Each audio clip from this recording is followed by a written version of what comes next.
Welcome to the deep dive. This is where we take, well, a whole stack of information. Could be articles, research, our own notes, and we basically pull out the absolute must-know stuff for you. Think of it as your shortcut, helping you get properly informed, maybe find some surprising facts, and hopefully have a bit of fun along the way. Today, we're jumping into four really fascinating Nigerian states: Adamawa, Cross River, Imo, and Taraba. Get ready, because we're talking vibrant cultures, there's some deep history, and yeah, a few things that might genuinely surprise you about Nigeria's diversity. That's exactly right. Mhm. And our aim isn't just to list off facts. It's about exploring these places, understanding the traditions, the landscapes, the spirit of the people. We want you to have those aha moments, Mhm. connect the dots, really get a feel for what makes Nigeria so compelling, but without drowning in information. Love it. Okay, let's unpack this. Where do we start? Adamawa. Okay, first up, Adamawa State, nickname, the Land of Beauty. I mean, even just looking at it geographically, that name feels right. It really does fit. The Dao is this um, amazing cultural mosaic. You've Yeah. got over 100 ethnic groups there. Now, the Fulani and Bakam are pretty prominent, yeah, but what's really striking is the religious harmony. You've got roughly half Sunni Muslim, maybe 40% Christian, and then traditional beliefs are just woven right into everyday life. It's a great example of coexistence. And the history there is pretty deep, isn't it? Founded by Modibo Adama back in the early 19th century during the Fulani Jihad. Right, which was a huge religious and political movement. It led to the Sokoto Caliphate, which was, massive for its time in Africa. Adamawa was a key part of that. And it only officially became Adamawa State in 91, right, from the old Gongol estate. But that emirate around Yola, its cultural importance has lasted all this time. Absolutely. And you can't talk culture without talking festivals. The Lamido Durbar in Yola, it's spectacular. Horses, royal outfits, music, celebrating Islamic festivals, pure pageantry. But then, totally different vibe, you have the Vunan Cultural Festival. That's where Bakama, Bata, and Mubula communities gather in Farai village. It's all about celebrating the first rains, so crucial for farming. Think lively, dancing, wrestling, just this real communal energy. They're not just parties, they're like living history. And there are loads more. You mentioned Zita, Dukwa, Yawal, Tiwe. Sorry, that's a Fulani initiation thing. And the Njua Fishing Festival. Sounds like life revolves around these celebrations. And music must be huge. Oh, definitely. Traditional rhythms, drumming, flutes, praise singing, it's everywhere, especially at ceremonies. What's also cool is the modern fusion happening. Local artists are mixing old Fulful tunes and Bakama beats with, contemporary sounds. Create something really unique. Okay, all this talk about festivals and community makes me hungry. What's the food like in Adamawa? Huh. Well, it's very connected to the land. Staples are things like millet, sorghum, rice. But the real local flavor, fresh fish from the Benue and Gongola rivers, is big. Often served with stew, which is a kind of thick porridge, different soups. And because of the Fulani influence, dairy products are quite common too. It really reflects the environment. And the clothes sound amazing. You mentioned the Fulani Babanriga, those big embroidered robes. Exactly. Very grand, very symbolic for the men, a real statement of culture and status. And then at festivals, you see the Bakama and Languda styles, lots of natural leaves as decoration, intricate beadwork, really distinct. And the landscape itself, you said Land of Beauty. What are we picturing? Dramatic stuff. Mm. You've got the Mandara and Shepshi Mountains, the Adamawa Plateau, the Benue River valleys. It's varied. And crucially, it's home to the UNESCO Sukkur cultural landscape. That's really special. A hilltop palace, ancient terraced farms, even Iron Age ruins. Shows how people lived with the land for centuries. Wow. Truly a land of beauty. And the people, what are they like? Population's around 4, maybe 5 million. The Lamido's leadership is still culturally important. The Pakamas are known for being really welcoming, resilient people. And the Languda are fascinating. They have matrilineal traditions. Lineage follows the mother's side. That's quite unusual, isn't it? Shows the diversity even within one state. Exactly. And key spots. Yola's the capital, obviously. Lamido's Palace, Fumbian Palace Museum for history buffs. Mubi and Newman are big market towns. And then natural spots like Lamurd Hot Springs, Kiri Dam. Lots to see. And language-wise, Fulfulde, Hausa, English are common, but tons of local languages too. Okay, Land of Beauty checks out. Yeah. Right, let's head south. Cross River State, nickname, the People's Paradise. Sounds idyllic. It really does. And Cross River is another dense cultural tapestry. You've got the Efik people near the coast, the Ijigam further inland, plus others, traditional ways of governing, and these incredible masquerades. They're absolutely central, not just for show, they're part of the social and spiritual fabric. And the history there is massive. But also quite heavy, right? It was Aqua Akba, Old Calabar, a big hub in the Oil Rivers Protectorate. Yes, and its location meant it was heavily involved in the transatlantic slave trade. That history is very present, especially around the Marina Resort and the Slaves History Museum. It's built right where the holding areas the barracoons were. Sobering. The state itself formed in 76, but those roots run deep. But here's where the paradise part comes in, maybe. It hosts the Calabar Carnival, known globally as Africa's biggest street party, every December. Huge parades, incredible music, costumes, and the Ekpe masquerades are a major feature. That's the Leopard Society, right? Exactly. A traditional secret society. Their masquerades are stunning performers in these elaborate symbolic outfits embodying spirits. It's tied to their traditional governance. And then there's the Laboku Nuyam Festival in Egypt, a 7-week harvest celebration. Again, music, dance, celebrating the land. You can probably feel the rhythm in Calabar, can't you? Tofik Koi beats, the Ekpe chants, the drumming. Totally. And at the carnival, these 7 big bands lead themed parades. Each one brings its own energy, its own story. It's a sensory overload in the best way. Okay, gotta ask about the food again. What are the signature dishes in Cross River? Oh, some real icons. Fisherman soup makes sense, being coastal. Edikang Ikong, a fang soup. These are famous vegetable soups. And Ekpang Nukuwo, kind of cocoyam porridge. All super fresh local ingredients. The Laboku Festival is also a food fest, loads of yam dishes everywhere. And visually, those Ekpe masquerades must be incredible. The colors, the masks. Stunning. Elaborate robes, intricate designs, and even everyday wear often includes bright wrappers and coral beads. Very vibrant. And the landscape. Still paradise-like. Definitely lush. Coastal rainforests, then up to the Obudu Plateau, the Mbe Mountains. Sure. Plus, you've got the Cross River National Park. Super important for conservation, protects endangered gorillas, drill monkeys, shows off Nigeria's biodiversity, and waterfalls like Agbukim and Kwa Falls are just beautiful. And Calabar itself has a good reputation. Canaan City, they call it. Yeah, known for being welcoming and remarkably clean, makes it a really pleasant place. Population around 3 million, give or take. Key spots. Besides Calabar's marina and museum, there's the Obudu Mountain Resort, famous for its cable car, amazing views. And for history lovers, the Icon monoliths. Ancient carved stones, UNESCO recognized, dating back maybe 1,800 years.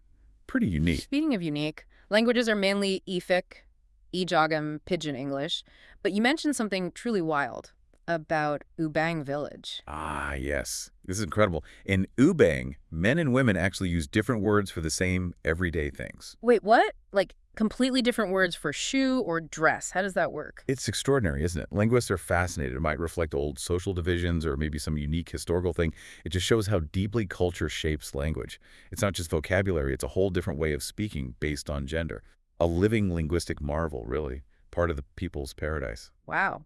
Okay, moving on. Let's head to Imo State, the Eastern Heartland. That sounds very rooted, very central. It absolutely is. Imo was predominantly Igbo, and yeah, Eastern Heartland captures that sense of deep tradition, community values, storytelling, crafts like pottery, weaving its core Igbo culture. Historically formed in 76, but it played a big role during the Biafran War, didn't it? A resistance stronghold. A major one. Yeah. And even before that, it was a site of anti-colonial resistance, like the Women's War in 1929. Thousands of Igbo women protesting colonial policies. Owerri, the capital, was actually one of the later capitals for Biafra. So, yeah, a state with a real history of resilience, of standing its ground. And the festivals sound mystical. You mentioned Ikeji of Aran Dezogu. Yes, a 4-day New Yam festival. Masquerades, wrestling, sure, but also these mystical contests like Ido Ebele, Untie the Ram. It's about showing traditional knowledge, maybe spiritual power. Then there's Imo Oka Festival for the Imoka deity, masquerades again, cane-beating rituals, and the Iwa Aqua writes a big coming-of-age thing for young men, involving wearing a special cloth, very symbolic transition to manhood. These rituals are vital life markers. And the music, what's the vibe? Traditional beats are strong. Instruments like the Ekwe drum, the Udu pot drum flutes, they power these energetic Atilogu dances, famous for acrobatics. But Owerri, it's known for its nightlife, buzzing with modern Afro beats, high life, gospel, hip-hop, a real mix of old and new sounds. Food time. Ofo Owerri, that's the big one, right? The king of soups. That's the one, and it deserves the title. It's rich, often has snails, cow skin, smoked fish, lots of leafy greens. It's considered quite luxurious, a real treat. Of course, staples like palm oil, cassava, yams are everywhere too. Reflects the agriculture. And the traditional clothing. Wrappers, George fabric, coral beads. Yes, especially for occasions. And the masquerade costumes during festivals are incredible. So intricate, loaded with symbols representing ancestors, spirits, the divine. It's like a visual language. And the geography, what does the heartland look like? It's a mix. Some swamp forests, transition forests, lots of rivers. Imo, Obana, Otamiri, Hirashi feeding into the big Aguda Lake. Very lush, supports a lot of wildlife. A biodiversity hotspot in its own right. Population around 5.5 million, you said. Known for high literacy, scholarship, innovation. Definitely. There's a strong emphasis on education. And it's amazing how many well-known figures come from Imo, especially in sports and arts, like Chioma Ajunwa, the Olympic gold medalist, Kelechi Iheanacho, the footballer, actors like Genevieve Nnaji, even Charlie Boy. It seems to foster talent and, yeah, innovation. It drives a lot of the state's energy. And Owerri, the capital, Ala Owerri, they call it the Las Vegas of Africa. Seriously. Well, maybe a slight exaggeration, but it points to its reputation for incredibly lively nightlife, lots of hotels, entertainment. It draws people from all over. Aguda Lake in Palm Beach is also a popular spot, more for relaxing by the water. Language is primarily Igbo, Owerri dialect common. Greetings like Kedu, how are you? And Nu for welcome. Okay, a warm, innovative, lively Eastern Heartland. Got it. Right, last one for today. Taraba State, motto, nature's gift to the nation. That sets a high bar for scenery. It really does, and it lives up to it. Taraba is incredibly diverse, ethnically something like 80 groups, each with its own language, traditions. You really see this diversity at the Wanyu Fishing Festival in Ibi. It's been going for over 90 years. Huge fishing competitions, boat races, masquerades, music, dancing, a real celebration of the river and community. Wow, 90 years. And there are others too. Canoe racing, Chamba festivals. Yeah, Karimjo Abeda has canoe races in April, and the Perma Festival of the Chamba in Donga. Lots going on. Taraba was formed in 91, also split from Gongala State, but its history goes way back. It was the heart of the Kwarafa Kingdom, which was powerful from the 14th to 17th centuries. Ruled by the Akuuka, who was both a political and a spiritual leader, wielded huge influence, speaks to a really deep, ancient heritage. And the music scene reflects that diversity, I guess. Totally. Yeah. It's a blend of everything. Afrobeat, Afropop, hip-hop, R&B, high life, gospel, plus loads of traditional folk music. Traditional instruments like drums, xylophones, flutes are still very much alive.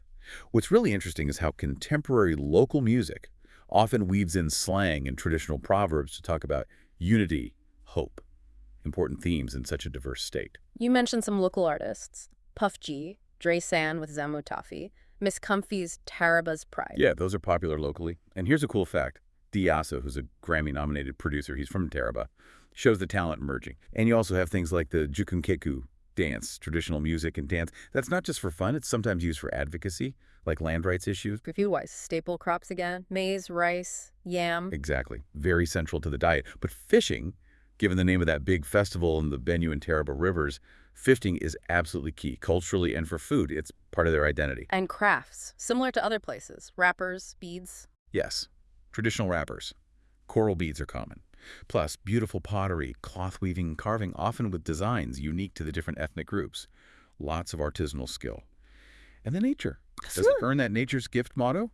Oh, absolutely. The Mambilla Plateau is here. That's Nigeria's highest plateau, around 1,600 meters up. It's home to the Ingil Nyaki Forest Reserve, protecting rare montane forest and endangered chimpanzees. It's a massive biodiversity hotspot.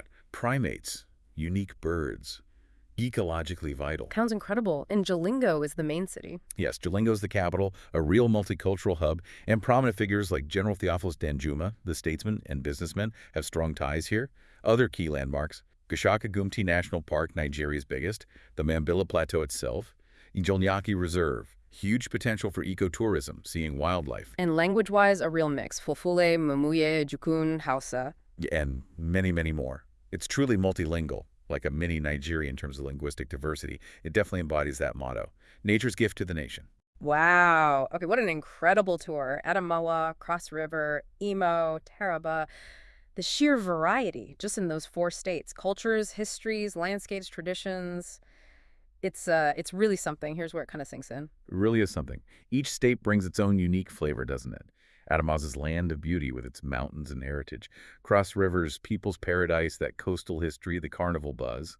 Then Imo, the Eastern Heartland, so much innovation and spirit, and Taraba, nature's gift, with that incredible biodiversity and cultural mix.